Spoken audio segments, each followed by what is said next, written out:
Hello વિદ્યાર્થી મિત્રો, કેમ છો? મજામાં? આજે આપણે ધોરણ 8માં સામાજિક વિજ્ઞાન વિષયમાં એકમ 3 ભારતનો પ્રથમ સ્વાતંત્ર્ય સંગ્રામના સ્વાધ્યાય વિશેનો અભ્યાસ કરીશું. જો તમે મારી ચેનલમાં નવા હોય તો સૌથી પહેલાં ચેનલને સબસ્ક્રાઈબ કરો અને આના પહેલાંના પ્રકરણના સ્વાધ્યાય વિશેના વિડીયો જોવા માટે આ ચેનલમાં આપેલી પ્લેલિસ્ટની વિઝિટ કરો. પ્રશ્ન પહેલો, નીચેના પ્રશ્નોના ઉત્તર એક વાક્યમાં લખો. પહેલું, ઈસવીસન 1857ના સંગ્રામનો પ્રથમ શહીદ કોણ ગણાય છે? ઉત્તર, મંગલ પાંડે 1857ના સંગ્રામનો પ્રથમ શહીદ ગણાય છે. બીજું, ભારતમાં હિન્દુ મુસ્લિમ એકતા તોડવા અંગ્રેજોએ કઈ નીતિ અપનાવી હતી? ઉત્તર, ભારતમાં હિન્દુ મુસ્લિમ એકતા તોડવા અંગ્રેજોએ ભાગલા પાડો અને રાજ કરોની નીતિ અપનાવી હતી. ત્રીજું, ઓખા મંડળ વિસ્તારમાં કોણે કોણે અંગ્રેજોનો જબરજસ્ત પ્રતિકાર કર્યો? ઉત્તર, જોધા માણેક અને મોળુ માણેકે ઓખા મંડળ વિસ્તારમાં અંગ્રેજોનો જબરજસ્ત પ્રતિકાર કર્યો હતો. ચોથું, ગુજરાતમાં ઈસવીસન 1857ના સ્વાતંત્ર્ય સંગ્રામ સાથે કયા કયા સ્થળો જોડાયેલા છે? ઉત્તર, ગુજરાતમાં અમદાવાદ, લુણાવાડા, પાટણ, આણંદ, દ્વારકા, ઓખા, વિજાપુર, ખેરાલુ અને સાબરકાંઠા ઈસવીસન 1857ના સ્વાતંત્ર્ય સંગ્રામ સાથે જોડાયેલા સ્થળો છે. પ્રશ્ન બીજો, ટૂંકનોંધ લખો. પહેલું, ઈસવીસન 1857 સંગ્રામના આર્થિક કારણો. ઉત્તર, ભારતમાં આવેલા બ્રિટિશરોએ ભારતનું ભયંકર આર્થિક શોષણ કર્યું. તેમણે ભારતના વિદેશી વેપારનો નાશ કર્યો. તે ભારતને કાચા માલનું સંસ્થાન અને પાકા માલનું બજાર બનાવવા માંગતા હતા. તેમને જે જરૂરી માલ હતો જેમ કે કપાસ, ગળી, રેશમ વગેરે ફરજિયાત ભારતીયો ઉત્પાદન કરે તેવી નીતિ અપનાવી. સામા પક્ષે અનાજ અને કઠોળનું ઉત્પાદન ઘટે તેવી પરિસ્થિતિનું નિર્માણ થયું. અંગ્રેજોની અન્યાયી જકાત નીતિના કારણે ખેડૂત વર્ગ બરબાદ થઈ ગયો. ભારતના અનેક મહાન વેપારી મથકોનો અંગ્રેજોએ નાશ કરી નાખ્યો. આવા સમયે ભારતમાં વારંવાર પડતા દુષ્કાળોએ ભારતીય પ્રજાના દુઃખોમાં વધારો કર્યો. અનાજની અછતના લીધે લાખો ભારતીયો દુષ્કાળના ખપ્પરમાં હોમાઈ ગયા. ભારતના હુનર ઉદ્યોગો, ગ્રામ ઉદ્યોગો, હસ્તકલા કારીગરી એ બધું જ નાશ પામ્યું. જેથી ઈસવીસન 1857નો સંગ્રામ થયો ત્યારે રાજાઓ અને જમીનદારોની સાથે ખેડૂતો અને કારીગરોએ પણ ખૂબ જ મોટા પાયે સંગ્રામમાં ભાગ લીધો હતો. બીજું, ઈસવીસન 1857 સંગ્રામની નિષ્ફળતાના કારણો. ઉત્તર, ઈસવીસન 1857 સંગ્રામની નિષ્ફળતાના કારણો મુખ્યત્વે નીચે મુજબના 3 છે. પહેલું, કેન્દ્રીય નેતાગીરીનો અભાવ. ઈસવીસન 1857ના સંગ્રામના ઘણા બધા નેતાઓ હતા, જેથી મોટી અવ્યવસ્થા ઊભી થઈ. રાજાઓ અને જાગીરદારો કોઈનો હુકમ માનવા તૈયાર ન હતા. વળી તેમની પાસે શિસ્ત પણ ન હતી. સંગ્રામના મુખ્ય નેતા બહાદુર શાહ અત્યંત વૃદ્ધ હતા. જુદી જુદી જગ્યાએ જુદા જુદા નેતાઓ નેતૃત્વ કરતા હતા. એટલે કેન્દ્રીય નેતાગીરીનો અભાવ તે નિષ્ફળતાનું મુખ્ય કારણ હતું. બીજું, અંગ્રેજોની લશ્કરી તાકાત.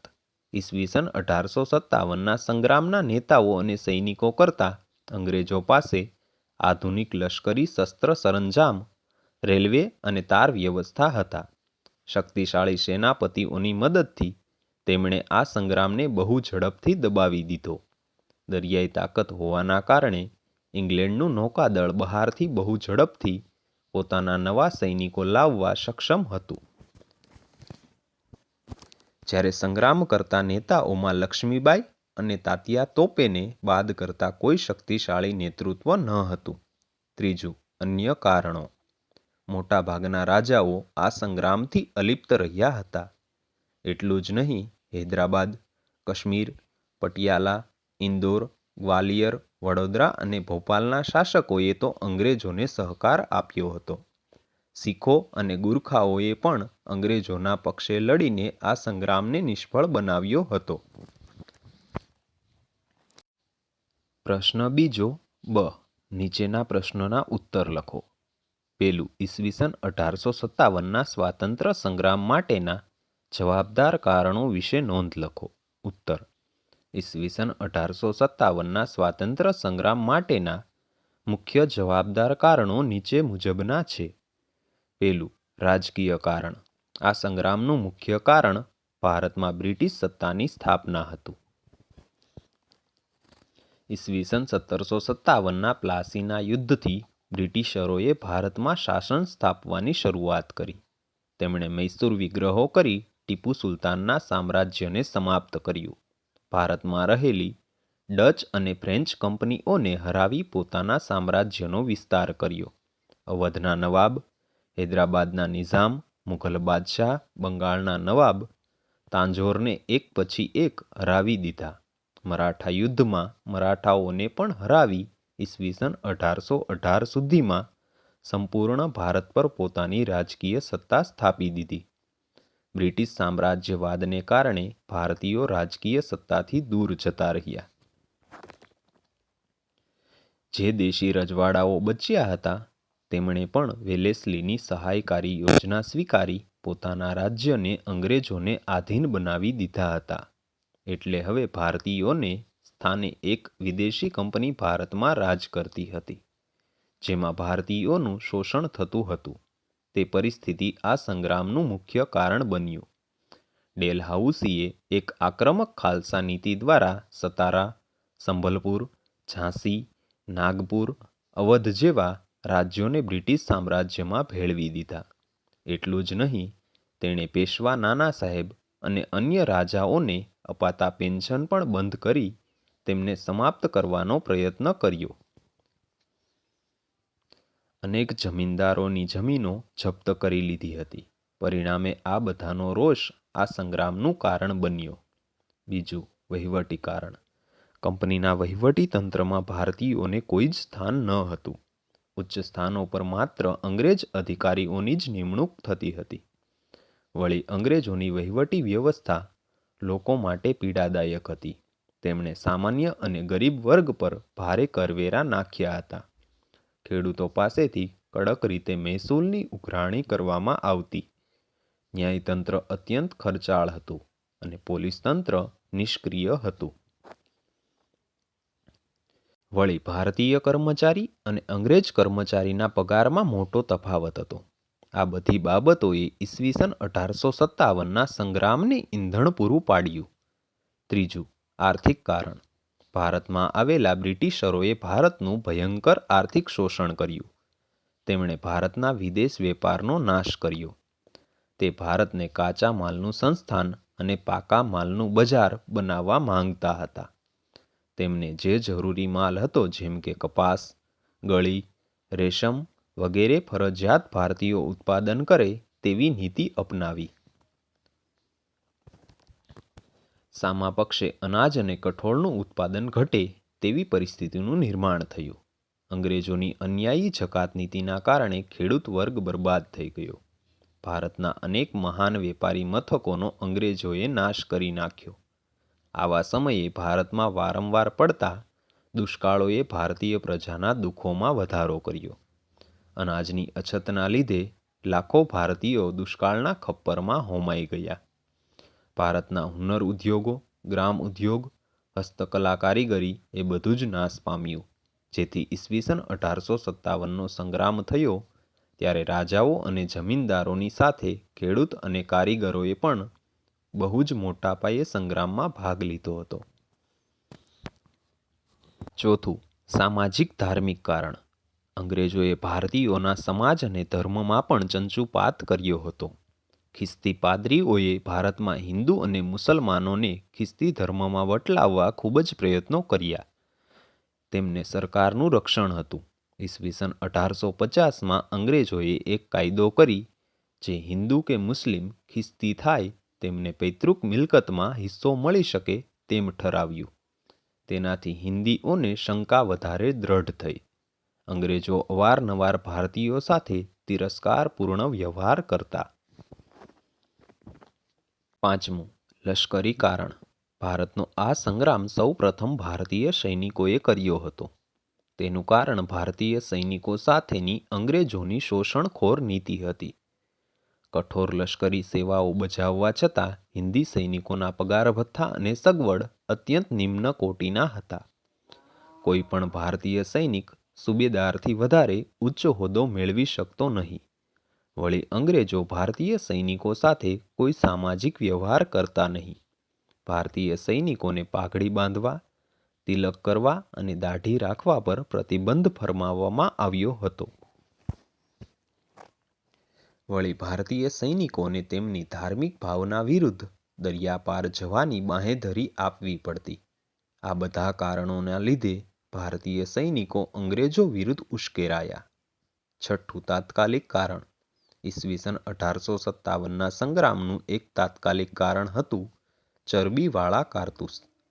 અંગ્રેજ સરકારે સૈનિકો માટે જૂની બ્રાઉન બેઝ રાઇફલની જગ્યાએ નવી એનફિલ્ડ રાઇફલ ઉપયોગમાં લેવાનું નક્કી કર્યું હતું. આ રાઇફલના કારતૂસના ઉપરના ભાગે આવેલી કેપને દાંત વડે તોડવાની હતી. જાન્યુઆરી 1857માં બંગાળમાં રહેતા ભારતીય સૈનિકોમાં એવી અફવા ફેલાઈ કે આ કારતૂસ પર લગાવવામાં આવેલી કેપમાં ગાય અને ડુક્કરની ચરબીનો ઉપયોગ થાય છે. હિન્દુ અને મુસ્લિમ એમ બંને ધર્મના સૈનિકો આ વાતથી અકળાઈ ઉઠ્યા.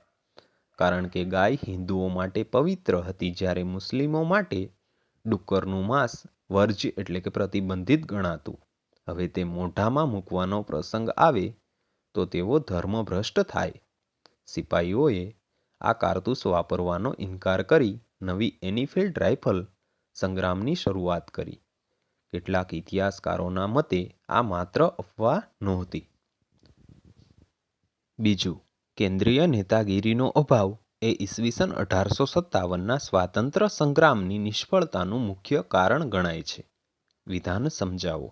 ઉત્તર: ઈસવીસન 1857ના સંગ્રામના ઘણા બધા નેતાઓ હતા, જેથી મોટી અવ્યવસ્થા ઊભી થઈ. રાજાઓ અને જાગીરદારો કોઈનો હુકમ માનવા તૈયાર ન હતા. વળી તેમની પાસે શિસ્ત પણ ન હતી. સંગ્રામના મુખ્ય નેતા બહાદુર શાહ અત્યંત વૃદ્ધ હતા. જુદી જુદી જગ્યાએ જુદા જુદા નેતાઓ નેતૃત્વ કરતા હતા. એટલે કેન્દ્રીય નેતાગીરીનો અભાવ એ નિષ્ફળતાનું મુખ્ય કારણ બન્યું.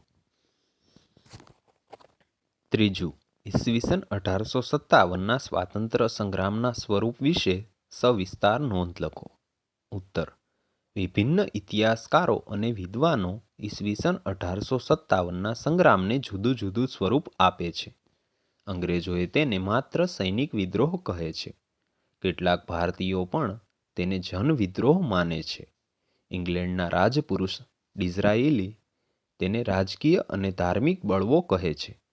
વિનાયક દામોદર સાવરકર આ સંગ્રામને ભારતનો પ્રથમ સ્વાતંત્ર્ય સંગ્રામ ગણાવે છે. આવું જ પટ્ટાભી સીતારામૈયાનું માનવું છે. ડૉક્ટર સેન તેને સ્વતંત્ર સંગ્રામની ઉપમા આપે છે. જોકે સિપાહીઓના બળવા કરતાં તેનું સ્વરૂપ વધારે વ્યાપક અને પ્રભાવી હતું તે ચોક્કસ છે. પ્રશ્ન 3. નીચે આપેલા વિકલ્પોમાંથી સાચો વિકલ્પ શોધી ઉત્તર લખો.